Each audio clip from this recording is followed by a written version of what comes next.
Grégory, bonjour. Bonjour, soyez le bienvenu sur le stand de Nissan. C'est un plaisir pour moi de vous accueillir aujourd'hui sur le stand Nissan. Et l'actu sur le stand Nissan, c'est cette nouvelle Micra. Nouvelle Micra, donc c'est la 4e génération déjà. Aujourd'hui, une voiture toujours aussi pimpante.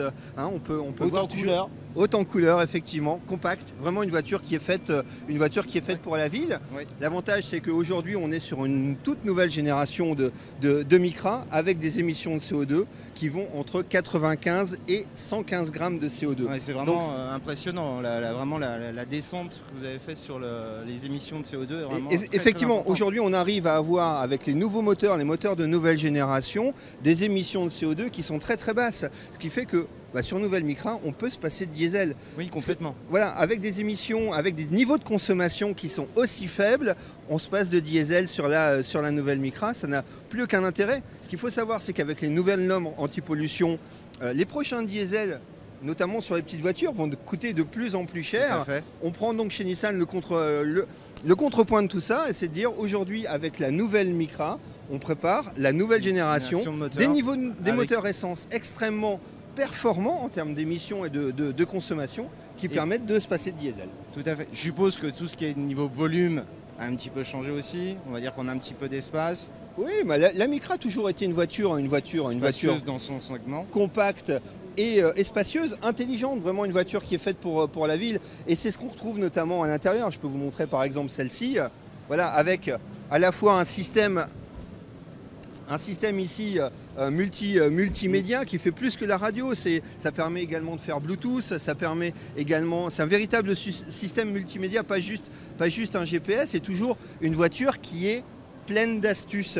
Quand on rabat les sièges à l'arrière, on a un plancher plat, ce qui est quand même assez extraordinaire sur une citadine. Et puis, on a toujours plein de petites astuces comme ça quand il faut ranger son sac, par exemple. Très bien. C'est bien très pratique. très bonne astuce. Ça évite d'avoir les éléments qui se baladent un peu dans la voiture, au freinage ou dans les virages. Donc vraiment la voiture qui nous simplifie la vie au quotidien, quoi. Exactement. J'aurais pas mieux dit. Je pense même que c'est un des arguments, c'est Simplicity en fait. Donc voilà, on est parfaitement en ligne avec le positionnement de la voiture. Qu'est-ce qu'on va visiter d'autre après? Alors après, je vous emmène sur ce qu'on appelle le pôle crossover. Alors crossover, c'est un nom très marketing, mais globalement chez Nissan, l'idée c'est de dire, monsieur et cher client, plutôt que d'avoir des familiales traditionnelles, venez chez Nissan, on va vous proposer quelque chose d'un peu différent. Et chez Nissan, le un peu différent, c'est ce qu'on appelle le crossover. C'est-à-dire qu'on ne fait pas de sacrifice sur le volume, on ne fait pas de sacrifice sur la taille de la voiture, on ne fait pas de sacrifice sur, je sais pas, la consommation par exemple, ou la tenue de route. En revanche, on a une voiture au look un peu différent des autres. Et c'est ce qu'on a commencé à faire avec le Murano. Le Murano, c'était le père des crossovers, une voiture qu'on connaît, connu depuis quelques années, on connaît bien. On a reproduit le Murano un peu plus petit, ça s'est appelé le Qashqai et Qashqai Plus 2. Grand succès. Grand succès, c'est le succès de Nissan aujourd'hui, ça représente quasiment 50% de nos ventes, c'est un vrai best-seller. Et aujourd'hui, on continue justement de développer notre portefeuille de crossover. Et on a ce petit objet étrange, ça s'appelle le Juke. Personnellement, je trouve ça très sympa.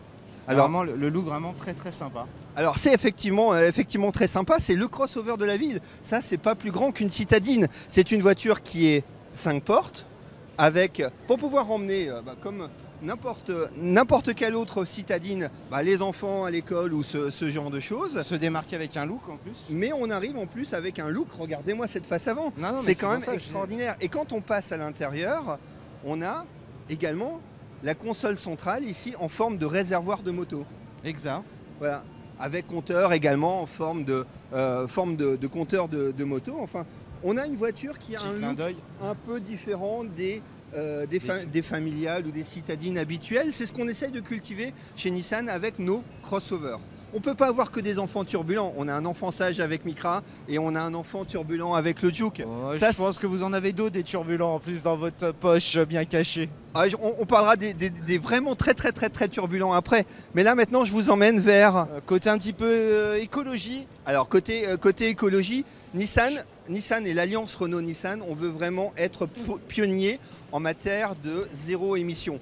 Zéro émission, ça veut dire qu'il n'y a plus du tout de moteur traditionnel. Ça veut dire très simplement qu'aujourd'hui, sur la Leaf qui est derrière vous, il n'y a pas de trappe à essence. La trappe à essence a été remplacée par une trappe qu'on a ici sous le capot. Je vous la montre tout de suite. C'est très intéressant. Jusqu'à présent, on découvre plein de choses chez Nissan. Fabuleux. Alors ça, c'est la nouvelle trappe à essence. Voilà, on a à l'intérieur de cette petite trappe ici deux prises. Une qui est ici à droite. Très simplement, c'est la prise qu'on utilise quand on charge la voiture à la maison. Là, on branche très simplement, on utilise exactement la même prise que celle du lave-linge ou du sèche-linge qu'on peut avoir dans le garage. Pas besoin d'avoir de prise compliquée ou quoi que ce soit, on se raccorde directement on se raccorde directement au secteur. Et la deuxième prise qui est à côté, ici, la deuxième prise, ça permet d'avoir une recharge rapide. Recharge rapide, on arrive à recharger 80% de la voiture en moins d'une demi-heure. La prise de droite, c'est vraiment... moins d'une demi-heure. En moins d'une demi-heure. La prise de droite, c'est très simplement une prise normale. Quand on va charger sur cette prise-là sa voiture comme on charge aujourd'hui son téléphone portable ou son ordinateur portable. Tout à fait. Quand on rentre à la maison, aujourd'hui, ça ne choque personne de devoir remettre de la batterie dans son téléphone. Et bien de la même manière, demain, on fera la même chose avec sa voiture. C'est une voiture, ça y est, on n'est plus dans la science-fiction. Cette voiture-là arrive en commercialisation et les premiers clients vont pouvoir rouler avant la fin de l'année avec. En France, il faudra attendre le mois de juin, mais pour Japon, États-Unis, Angleterre, Portugal, c'est déjà de la réalité cette voiture-là. Elle sera en vente à la fin de l'année. Une autonomie à peu près de combien Une autonomie de 160 km avec les batteries que je vais vous montrer là-bas. Parce que les batteries... Ce qui est déjà une grosse autonomie. Alors, une autonomie aujourd'hui de 160 km qui permet à plus de 80% des foyers européens de répondre à leurs besoins de mobilité. Et, sachant qu'une grosse partie est utilisée essentiellement pour la ville. Grosse partie en ville ou en usage urbain ou périurbain.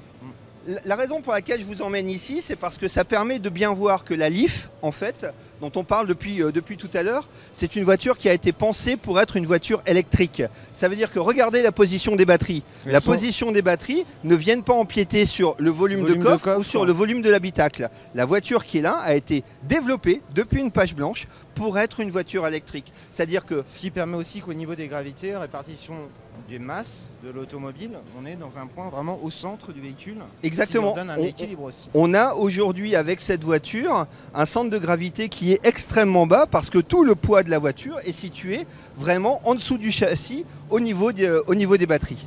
L'intérêt, c'est que chez Nissan aujourd'hui, on maîtrise l'ensemble de la chaîne avec notamment les batteries qui sont ici, sont des batteries qui sont développé par Nissan en coopération avec NEC, le célèbre fournisseur d'électronique bien connu. Et puis pour ceux qui aiment la partie vraiment mécanique, aujourd'hui la mécanique d'une Leaf, ça se passe à l'avant et c'est relativement simple. On a un moteur électrique qui est là, on a un inverteur là qui est là qui permet de récupérer l'énergie au freinage, qui permet de bien gérer la distribution d'énergie à l'intérieur de la voiture. Donc on arrive à faire aussi de la récupération d'énergie au freinage avec un moteur et un véhicule tout électrique. Pour pouvoir récupérer de l'énergie et récupérer de l'autonomie. C'est-à-dire qu'on ne va pas dissiper bêtement, je vais dire, l'énergie du freinage dans la chaleur pour les plaquettes de frein, mais on récupère ça pour générer de l'autonomie supplémentaire. C'est-à-dire qu'en plus d'avoir zéro émission, c'est un véhicule qui est intelligent. C'est un véhicule qui est intelligent.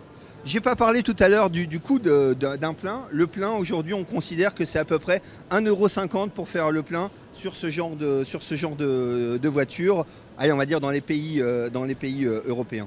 Donc c'est une grosse révolution. Je vois derrière une borne. Alors la borne, là effectivement, c'est la borne de recharge rapide dont on parlait tout à l'heure, qui permet de charger sa voiture en moins de 30 minutes. Donc c'est des bornes qu'on va pouvoir trouver par exemple dans les centres commerciaux, qu'on va par exemple pouvoir trouver chez son concessionnaire ou dans les parkings, avec possibilité effectivement de régénérer la batterie assez rapidement. En sachant que naturellement, quand on est à la maison, on privilégie autant que faire se peut la charge lente. D'accord. On a parlé de voitures électriques. J'ai vu que vous aviez un petit concept car au milieu. Voilà, je vais revenir sur le concept car qui est là, qui s'appelle TownPod.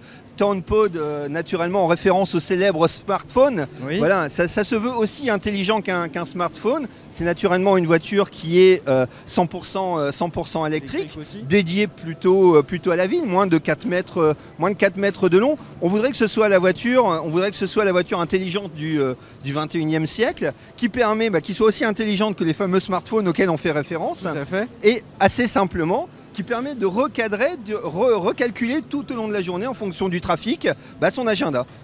Si on prévoit d'avoir 10 minutes ou 15 minutes de retard à cause du trafic, la voiture va reparamétrer complètement l'agenda de la journée et peut même prévenir les contacts. Donc voilà, ça se veut être une voiture... C'est plus qu'intelligent là. C'est une voiture qui est vraiment intelligente et qui se veut être la voiture parfaite du 21e siècle. D'accord, c'est vraiment une très belle mention en tout cas. C'est un petit clin d'œil quand même qu'on retrouve par rapport au Cube. Par rapport au Cube, on retrouve dans le Cube une voiture avec beaucoup de design. Oui, tout à fait. Après, on n'aime pas. Quand on regarde la voiture est vraiment asymétrique. Donc avec une partie droite vitrée et une partie gauche qui est tôlée. Je vous amène dessus parce que moi je le trouve très rigolo et je trouve qu'on n'en parle pas assez. Alors laissez-moi vous présenter Cube. Alors Cube, très simplement, comme je vous disais, on a la partie gauche ici qui est tôlée, et quand on regarde le Cube de l'autre côté, on a la partie droite qui est vitrée. Voilà. Alors ça se veut tout à fait logique. Quand on est installé au volant à gauche et qu'on regarde derrière nous, on regarde à droite, et on a donc la partie vitrée ici qui permet de diminuer tous les angles morts qu'on peut avoir dans la voiture. Alors ce qui est marrant aussi dans Cube, c'est qu'on a une porte un peu comme on ouvre une porte de frigidaire. Oui. Voilà, donc on ouvre une porte un peu comme celle de son frigo. Et puis c'est une voiture qui est intelligente avec la possibilité de faire coulisser la banquette, parce que c'est aussi une voiture qui se veut pratique au quotidien. Ouais. Pratique, et si on regarde d'ailleurs ici, la partie qui est tôlée. La partie qui est tôlée ici, oui. D'ailleurs on a des rangements. Ça reste toujours côté un peu familial aussi. Exactement. Voiture qui se veut vraiment rigolote. C'est une voiture sérieuse. Quand je dis rigolote, c'est dans le design naturellement. Oui, mais une voiture qui se veut également marrante dans son design, sans négliger tous les aspects pratiques.